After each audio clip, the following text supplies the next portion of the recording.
Hi, welcome to Detours Understanding Acquired Brain Injury. And today we're going to talk about long COVID, or PASC, which is the new name which is given to this disorder. Long COVID is basically what we are describing as the persistent symptoms after infection with the Corona 2 SARS virus, regardless of which variant someone has. It's because of this that I have been absent for so long.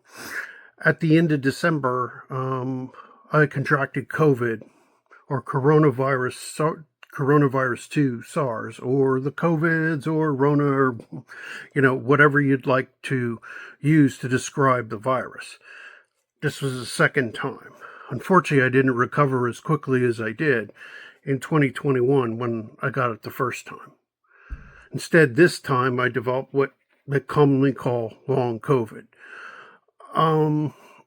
So I am recovering, but I still have the symptoms. So I figured I may as well use what I know personally, as well as combined with what new research studies say, and use this as a chance to discuss things. Hopefully, as I'm recovering, I'll be able to make more and more videos again. But I did want to share also why I have been absent for so long. So, the medical community formally labels long COVID as PASC, or post-acute sequelae of the coronavirus. So, they also then add a prefix which qualifies the cluster of symptoms which patients show. So, we'll be talking about the specific variant of PASC, which is known as NeuroPASC, and that's obviously the neurological symptoms that come with long COVID, or PASC. I'll be using those terms interchangeably, just so you're aware.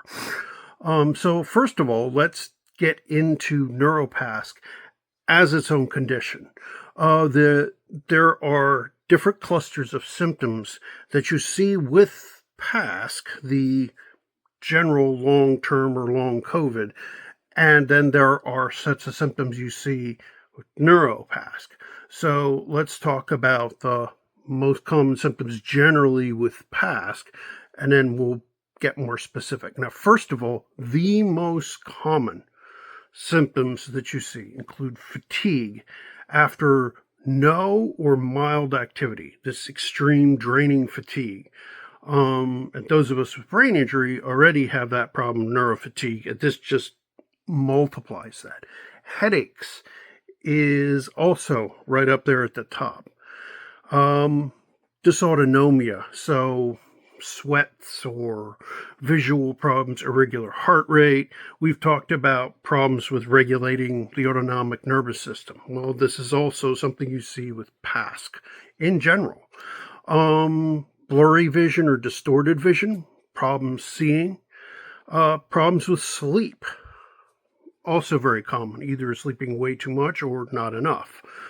Also, dysnomia, dysnosmia, dysgeusia. So problems with word finding, we'll get into that in NeuroPASC, but also problems, many people still have problems smelling, and dysgeusia, problems with taste. So a lot of people long-term have trouble, like tasting anything. Everything's kind of blah. So those are, speaking of that, coughing also, and trouble with breathing in general also are long-term PASC symptoms. Then into NeuroPASC, there are emotional symptoms for patients with neurological problems, the NeuroPASC. So depression, anxiety, obsessive compulsive, emotional lability, paranoia. This one not as common, but it does happen.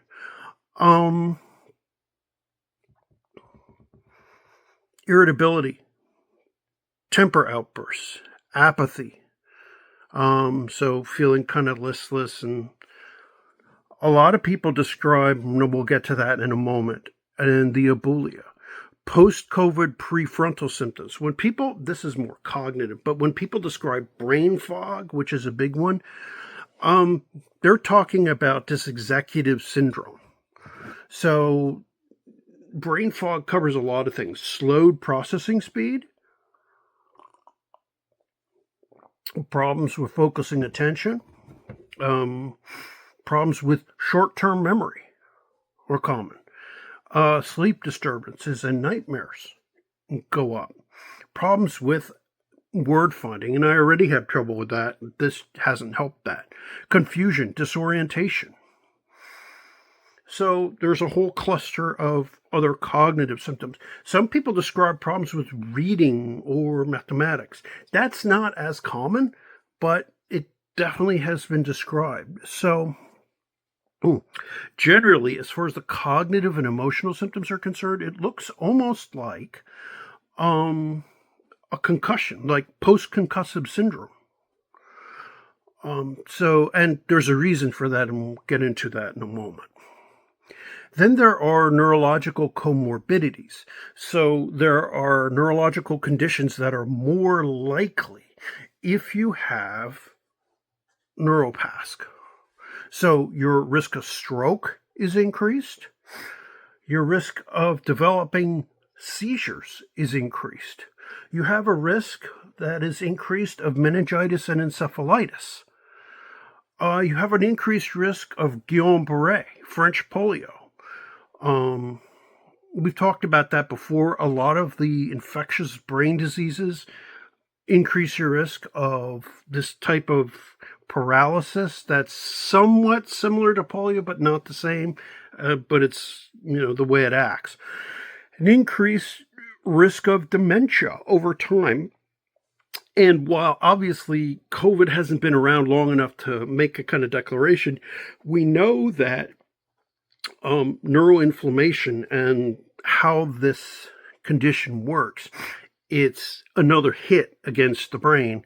And anytime you see that, and we see the proteins associated with conditions like Alzheimer's or Lewy body dementia or Pick's disease or, frontotemporal dementias, and we see more of those. So logically, the conclusion to draw there is that it increases risk of dementia. And finally, it risks reactivating viruses that have become dormant. For example, the Epstein-Barr virus, which is associated with chronic fatigue syndrome and myalgic encephalopathy. And so, like any viral infection of the brain with post-symptoms, it can cause long-term brain injury due to inflammation, swelling, and cytotoxicity and such.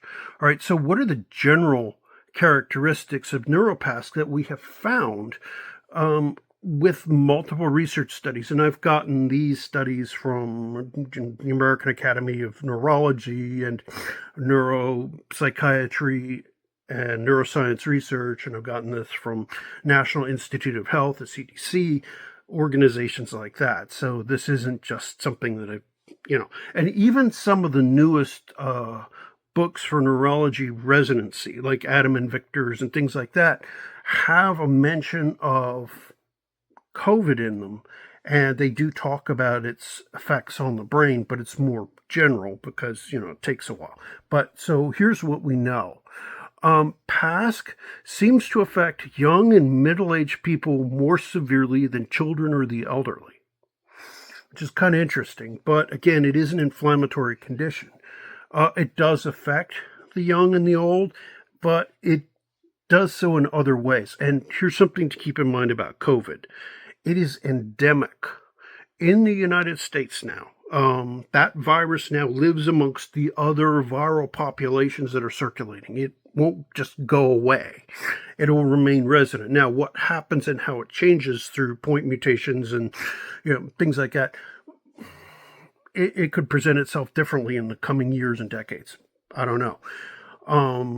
But it also affects NeuroPASC specifically affects more women than men. And we've talked about this in the video, The Pink Divide, where we've talked about how long-term brain injury recovery in women takes longer and it's different due to inflammatory factors and the effects of estrogen and progesterone, things like that. So you can check out that video, but it does affect women slightly more than men. NeuroPASC symptom resolution takes approximately 6 months to 2 years, and some people have permanent effects as far as we could tell. Obviously, again, it hasn't been around long enough for us to make definitive statements. NeuroPASC symptoms and recovery profile have been compared to that of long-term concussion syndrome. And again, that's due to the mechanisms associated with it are very similar to a concussion, which makes sense. NeuroPASC may awaken dormant viruses. So NeuroPASC is a complex neuroinflammatory brain disorder and follows the profile of secondary brain injury. And we talk about that a lot. And you see that with many different conditions, whether it's hypoxic brain injury, anoxic brain injury, or whether it is a stroke, or whether it is traumatic brain injury. There's that cascade that we see with secondary brain injury, and so that is important to understand. NeuroPASC puts survivors at increased long-term risk for seizures, strokes, and dementia, just to keep in mind. Regardless of vaccination status, PASC was found with equal likelihood of the population. The vaccine mainly reduced mortality. So the vaccine prevented people from dying, which is kind of important. I mean, there are a lot of the naysayers about the vaccine, but what's important to understand about it is it did prevent you from dying. Also, here's something I found very interesting. What I found most interesting is that even people with mild COVID could come out with serious, just like traumatic brain injury, could come out with serious symptoms of NeuroPASC or PASC in general. So severity of the virus did not necessarily reflect how badly you could sustain neurological or physical symptoms like respiratory problems and other things after you recovered. So that's important to keep in mind also. So saying, it was just a mild case of, no, it's important to understand that research has shown that you could end up with serious long-term symptoms. So it's important to follow up if you notice you're having symptoms or a loved one's having symptoms or friend or whatever, because yes, that can happen. Pre-existing neurological conditions did, though, influence the severity of NeuroPASC symptoms. So those with pre-existing either congenital or acquired brain injury were definitely more likely to have those symptoms of NeuroPASC that I described previously. The average age of somebody with NeuroPASC, of a NeuroPASC survivor, if you will, is 47 years old. Again, that middle age, right down that middle age line there. By the way, children can get PASC. It's just less common, but they can show symptoms, and their symptom profile is just a little different. Let's talk about special populations, okay? First, there is no specific treatment for NeuroPASC or PASC in general. It has to be symptomatic. So treating what symptoms manifest. Again, viewing this like a concussion, kind of. It's not the same, but because there's no specific treatment for long-term COVID, you have to treat by symptoms. Paxlovid does help shorten the length of time you may have COVID, but again, like with the vaccine, it doesn't affect whether you'll have long COVID or not. Long COVID is a separate, PASC is a separate condition from the COVID virus. Again, long COVID is separate from, or PASC is separate from the COVID virus. One is the virus, the other is your body's reaction to it and the damage sustained by your body defending itself. If you think about like a fire, the fire does damage, and so does putting the fire out. PASC, NeuroPASC, is the damage from putting the fire out. That damage is separate from what the fire does. Just a way of thinking about it, okay? One is the fire, the virus, and ways to treat that, reduce the likelihood of happening, and the way of extinguishing it, because you can't let the fire keep burning, because eventually it'll destroy everything. But putting the fire out does damage too. Just to keep that in your mind, okay? So, neurorehabilitation, including physical rehabilitation, occupational therapy. The physical rehab helps with stamina, the neurofatigue, and some of the motor deficits, which are something else to mention too. A lot of people have like ataxia, balance problems, other things like that, issues of coordination in their long COVID symptoms, in their PASC or NeuroPASC. If you're speaking medicalese, it would be PASC, and then NeuroPASC or cardiovascular PASC, or so speech and language therapy, cognitive therapy for the language deficits, word finding, memory, but PT and low level exercise like walking and swimming and stuff like that. Only do that though after you've spoken with your physician. Okay? That's important. Remember, this is a YouTube video. Again, this is a YouTube video, not a doctor's office. You know how we stress that. A neuropsychological assessment may help further define the extent of brain injury after you're diagnosed with PASC. Some medications may help specific deficits.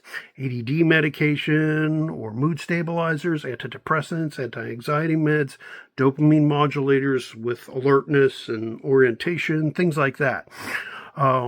Beta blockers for instability with dysautonomia, things like that. NeuroPASC, as I've said, it's one of many different types of PASC, and so it's important.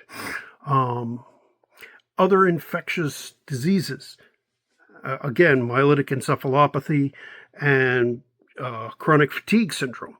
Those of you who remember from back in the 80s when there was an outbreak after the Epstein-Barr virus and a number of other conditions where doctors finally started to notice about chronic fatigue syndrome. But there was a lot of controversy, but now we're discovering the mechanisms behind it.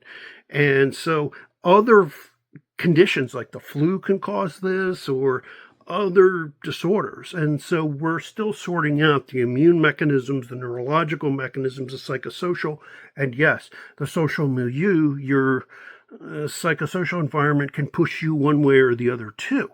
It's a whole complicated thing. It's environment, it's genetics, it's, biology, it's exposure to various things in the environment, all mixed together. So it's important too. Lyme disease, which I do want to discuss separately, also leads to a post-Lyme syndrome. I definitely want to discuss that as well, because that causes brain injury also, and some very serious forms of it. And we will also discuss myelitic encephalopathy and chronic fatigue syndrome more generally, because that's the blanket term, kind of like we talk about acquired brain injury versus traumatic brain injury, stroke, anoxic. ME/CFS is the blanket for these types of conditions. As far as the ICD-10, yes, there is a code for PASC. It is U09.9.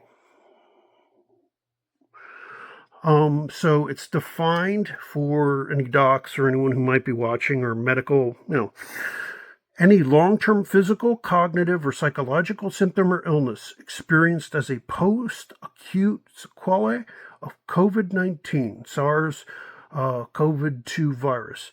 It's an infection generally presenting more than a month after the initial COVID-19 diagnosis. So, there it is. PASC, currently we divide it into three stages. There's the post-acute, which is 1 month after the acute infection. So that's the time when I'm still trying to figure out, hey, what's, subacute. It's here where most people start to report general symptoms like fatigue, headaches, brain fog, the dysexecutive symptoms. And then chronic is after 3 months. And this is where most people finally go to the doctor and are like, hey, something isn't right. They'll see the neuropsychiatric effects, and it can be defined more clearly as NeuroPASC here.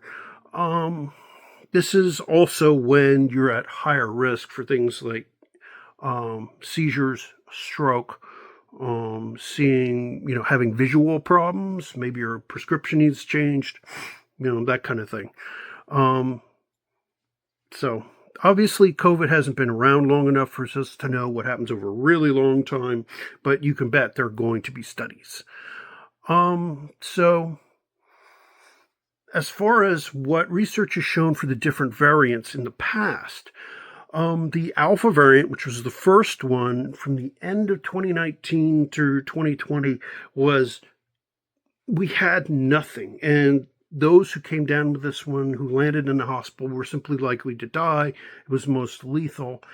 And if they did survive, these patients definitely saw the PASC symptoms generally. What's interesting is then we know that the Omicron variant was less likely to cause PASC in general. The Delta variant, which came earlier, was more likely. And there were multiple lineages of the virus that were more likely or less likely to cause PASC in general again. And so depending on what you come down with, you're more or less likely to show. And here's the thing, as these viruses change and mutate, the likelihood of whether you come down with NeuroPASC or one of its subvariants will depend. And we will have to do continuing surveys to see how the CDC will have to do surveys. And doctors will have to do surveys to see how these things change or if new symptoms crop up. Because these viruses reproduce quickly and you see numerous different kinds of changes. So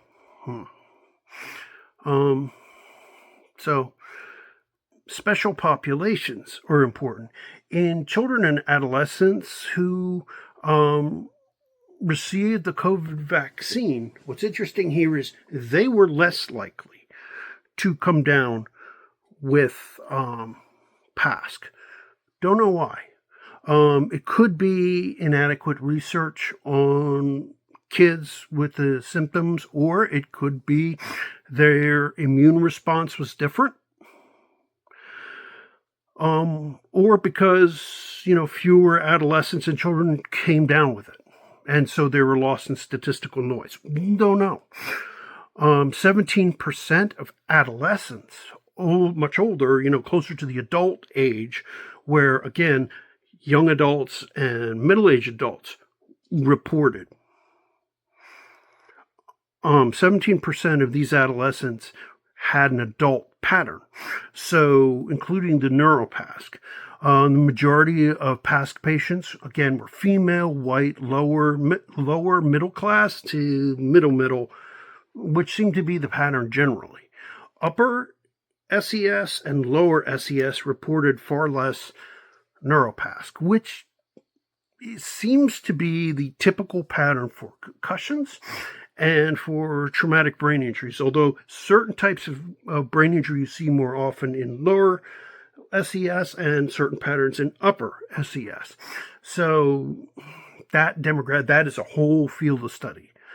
We find that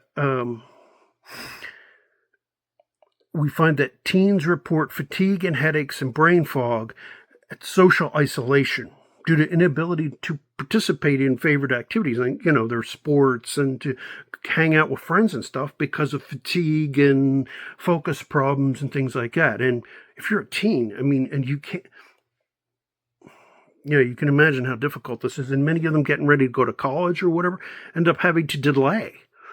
They fall behind in their work, absenteeism in school, slipping grades due to cognitive issues. We're discovering that, those who come down with NeuroPASC are seriously disabled. Pre-morbid conditions such as asthma, obesity, seasonal allergies, diabetes, and as far as predisposing factors, not diseases, but factors, include gender, female, Caucasian, middle socioeconomic status, are predisposing towards PASC in kids and adolescents. Children and adolescents, kids that demonstrate persistent PASC symptoms will require physical, occupational, and cognitive therapy, as well as psychosocial support, and they'll need family support. They'll need a lot more help from the family. And the risk is that family members were also exposed, and that a percentage of them will also have PASC or NeuroPASC. So it's important that they enjoy as good a quality of life as they can, and they may face a life of disability. Again, this virus hasn't been around long enough for us to understand. And again, it's important to remember that multiple infections can cause repeated hits with this, and just like multiple brain injuries can lead to increased risk of seizures and things. It's very similar to Lyme in that way, in that having repeated cases can cause more and more deterioration. The elderly and PASC, there hasn't been as much research done on the aged population at PASC as there has been on children. And we do know that people in their 70s or older are less likely to complain of PASC symptoms. And although there may be reasons such as higher mortality among them, or their symptoms are dismissed as symptoms of aging, you're just tired from being old, or, whatever. Studies that are available, the few, do suggest that the elderly are less likely to have long COVID symptoms. The burden, though, on those who do have it is significantly higher. It may require that they leave their house and they live in assisted living or nursing homes. And so that also affects healthcare costs and everything else. So even though they're less likely, they definitely, are more seriously affected, just like the kids are. So those on the tails of the distribution curve definitely are more adversely affected, even if they're less likely to come down with it. For the elderly, shortness of breath is the leading complaint associated with PASC, and fatigue, of course.